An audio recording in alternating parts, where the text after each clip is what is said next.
nang sengvi ponde lo nang ne sengvi simanim ben kaye kelan ver nang peniki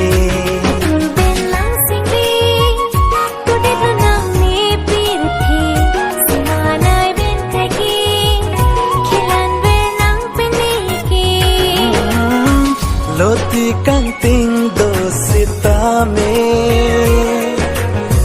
mun thiri simbon juji puke sakhit lika chetong ranam ta dover efan kang hon sentu ben nang sengvi ponde lo nang ne sengvi simanim ben kaye kelan ver nang peniki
song se de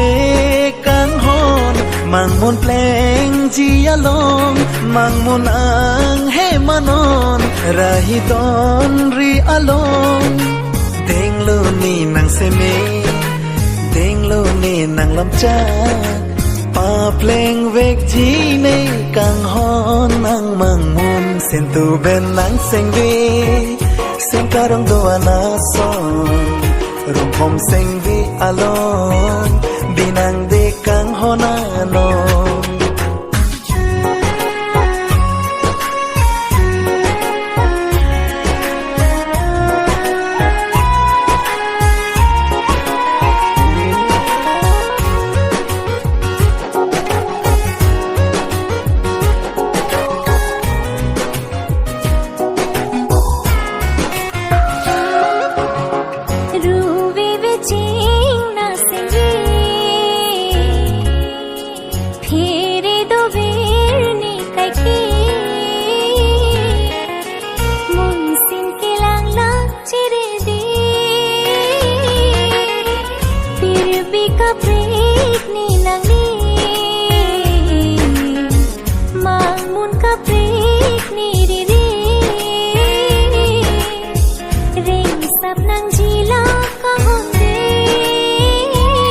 man pode kang hon reng sapom lin na son mun sin bong pleng lim non ko pai kang hon elong deng lo ni nang se mi deng lo ni nang lam cha rai kom vek ji ne itum akang hon sen tu ben nang seng vi ponde lo nang ne seng vi simanim ben kaye kelan ver nang peniki